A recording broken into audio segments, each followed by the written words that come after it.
Hello मेरे प्यारे बच्चों, मैं विराम फिजिक्स की क्लास 11th में आज आप लोगों को लेक्चर नंबर 11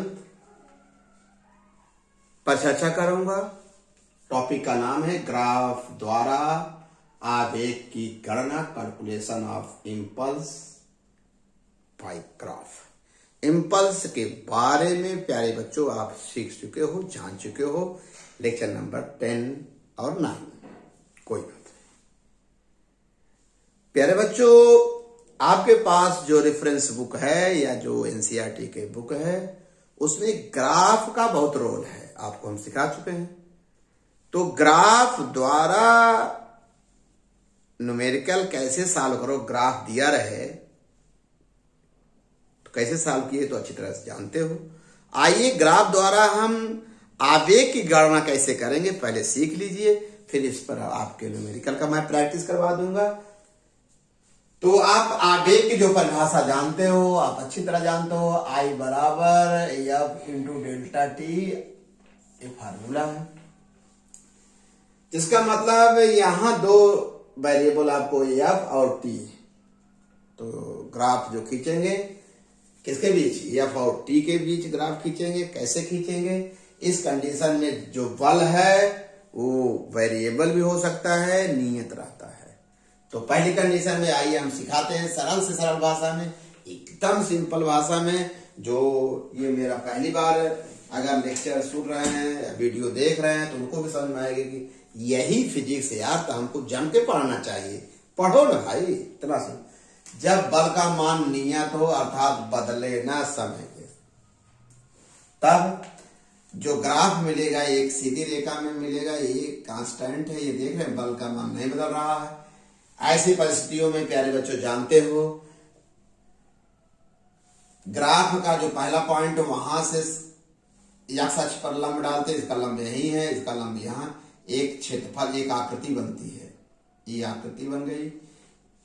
तो इसका जो नियम है जान लो कि ये जो ग्राफ का क्षेत्रफल ये टाइम है, तो या फोर्स एफ है, तो निश्चित रूप से आपको एफ इंटू टी इम्पल्स बताएगा।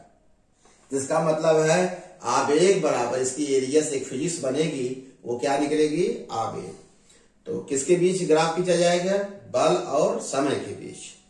तो ग्राफ ए बी तथा समय अक्ष के बीच घिरा क्षेत्रफल, क्षेत्र नहीं बल्कि क्षेत्रफल। तो अर्थात आकृति कैसे बनेगी, जो आकृति बनेगी जान लीजिए, ये आकृति किस आकार की, ट्रायंगल हो सकता है, त्रिभुज हो सकता है, वर्गाकार हो सकता है, वर्ग हो सकता है, समलंब चतुर्भुज हो सकता है।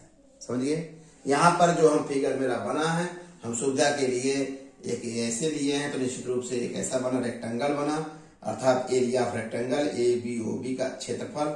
अब वह लंबाई गुणे चौड़ाई, लंबाई ये लेंगे, चौड़ाई ये, या फिर टू टी, बहुत सरल भाषा में।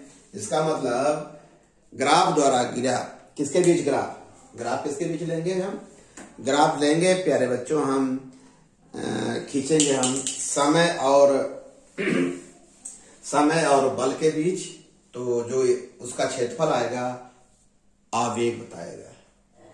लेकिन ये टॉपिक जैसे सीखिएगा, इसका आने वाले जो टॉपिक है ये तो नहीं कि इसका बेस रहेगा जब बल परिवर्ती हो, जब बल का मान बदल रहा हो, कभी 1 न्यूटन, कभी 2 न्यूटन, कभी 4, माने नियत ना हो, हमेशा 4 न्यूटन का है। ऐसी परिस्थितियों में बल और समय के बीच जो ग्राफ खींचा गया, समय है, जो समय है इसके बीच जो ग्राफ किसी भी शेप, इस शेप का मान लीजिए मिल गया है। अब जो आकृति बनी, अगर यहां से लंब डाले यहां से, तो अब तक प्यारे बच्चों ध्यान रखिएगा जिन आकृतियों का क्षेत्रफल निकालना आपको पता है उसको तो आप इस तरह से निकाल लेंगे। आपको ग्राफ में आकृति नियमित आकृति नहीं मिलेगी। जैसे क्या क्या जानते हो, अब जान लो पहली बात, त्रिभुजाकार आकृति क्षेत्रफल निकाल लोगे, वर्गाकार है निकाल लेंगे, समलंब आकार का होगा निकाल, समचतुर्भुज का होगा निकाल लेंगे, आयताकार होगा निकाल लेंगे ना। त्रिभुज चाहे जिस प्रकार का, उसकी एरिया तो निकाल सकते हो। लेकिन आप बताइए अगर ग्राफ इस तरह से मिल जाए, आप बताइए आज तक ऐसी आकृति का क्षेत्रफल आप लोग सीखे नहीं हो, न तो किसी बुक में मिलेगा। ऐसी परिस्थिति में जब एक ग्राफ माने बल और समय के बीच घिरा जो आकृति आई, जो क्षेत्रफल बना, ऐसा बना जो नियमित आकार की जो आकृति होती जिसका क्षेत्रफल आप पहले से जानते हो उससे ना मिले, तो ऐसी परिस्थिति में क्या करते हैं, यहां समय अक्ष पर, एक्स अक्ष पर जो भी राशि है, परिवर्ती राशि है, जान लो पहचान लो। मान लीजिए यहां समय हो सकता है आने वाले टॉपिक में समय ने मेरे कोई अन्य भौतिक, तो समय माने एक्स अक्ष को छोटे छोटे भागों में बांटते हैं, हमेशा ध्यान रखिएगा। अब चूंकि यहाँ समय अक्ष है तो ऐसी परिस्थिति में जो आवेग की गणना करने के लिए समय अक्ष को छोटे छोटे खंडों में, छोटे छोटे अल्प समय अंतरालों में बांटेंगे। मान लीजिए एक सूक्ष्म खंड जो क्या होगा dt है, अनंत सूक्ष्म है, और इस परिस्थिति में यह जो इसके संगत जो ये फोर्स होगा नियत माना जाएगा। जान लीजिए इसको छोटे खंडों मानेंगे, इसके संगत अब फोर्स भी नियत हो गया, समय अंतराल भी अनंत सूक्ष्म हो गया। अब इसका क्षेत्रफल निकाल लोगे, क्या निकलेगा, बल इंटू टाइम। अरे इसका क्षेत्रफल निकल जाएगा ना बेटा, जैसे इसको नहीं निकाले, इसी तरह से एफ इंटू डी टी आएगा। यहाँ क्या निकला, एफ इंटू डेल्टा टी निकला या टी निकला, तो यहाँ क्या निकल जाएगा, तो एफ इंटू डी टी हुआ। लेकिन बेटा एक जो ये पट्टी बनाए हो, ऐसे ऐसे यहां से लेकर यहां तक बहुत सारी पट्टियां क्रमवार होगी,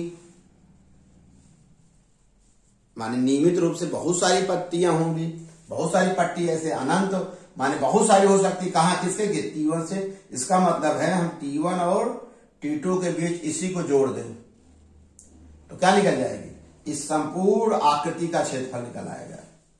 नहीं, जब आपकी आकृति ऐसी हो प्यारे बच्चों जिसका क्षेत्रफल आपको निकालने न आता हो, ऐसी परिस्थिति में एक्स अक्ष पर जो भी फिजिकल क्वांटिटी रहेगी उसको अनंत सूक्ष्म भागों में बांट देंगे, फिर ये इसके संगत और इस पर जो वैल्यू होगा वो नियत मान लिया जाता है, वो नियत हो जाता है। क्या हो जाएगा, ऐसी परिस्थिति में जब समय अंतराल बहुत सूक्ष्म हो जाएगा, फोर्स उस पट्टी के लिए या उस पट्टी के लिए इस वाई एक्सिस पर जो भी भौतिक राशि है होगी कांस्टेंट। यहाँ बल है तो बल कांस्टेंट हो जाएगा। अब दोनों का क्षेत्रफल निकालो तो एक पट्टी के लिए इतना होगा। अब यहां से यहां तक बहुत सारी असीमित पट्टियां बनेगी, सबको हम क्या कर देंगे, जोड़ देंगे। और जोड़ने की जो फिजिक्स है आपको याद है, सिखा चुके हैं प्यारे बच्चों, क्या सिखा चुके हैं, जोड़ने के लिए समाकलन का प्रयोग किया जाता है। कब, जब फलन सतत हो। तो आई इक्वल टू मतलब एक पट्टी का हो गया बेटा, इसलिए माने आवेग बराबर होगा इंटीग्रेशन T1 से T2 या तो dt होगा। देखो यहां से जोड़ना, समय यहाँ T1 ले, T1 से कहां तक dt होगा, ये हुआ आवेग की गणना कर दिए जब बल क्या हो, परिवर्ती हो। हालांकि आप पे ऐसे प्रॉब्लम अभी आपके लेवल पर नहीं है, अभी इसी तरह प्रॉब्लम मिलेंगे क्लास 11th में, लेकिन इसको भी आप जानते रहिए। अब अगर चूंकि बल सदिश राशि, इसका वेक्टर फॉर्म होगा, यहां वेक्टर लगा दीजिए। अब प्यारे बच्चों इसको अच्छी तरह सीख लीजिएगा, नोट्स बना लीजिए, ठीक। इस पर आधारित जो न्यूमेरिकल प्रॉब्लम है आपके रेफरेंस बुक में होगा, प्रैक्टिस कर लीजिए और चैनल को सब्सक्राइब कर लीजिए। आप जो प्यारा प्यारा कमेंट्स लिख रहे हैं प्यारे प्यारे, उससे मुझे एनर्जी मिल रही है, और कमेंट करिए।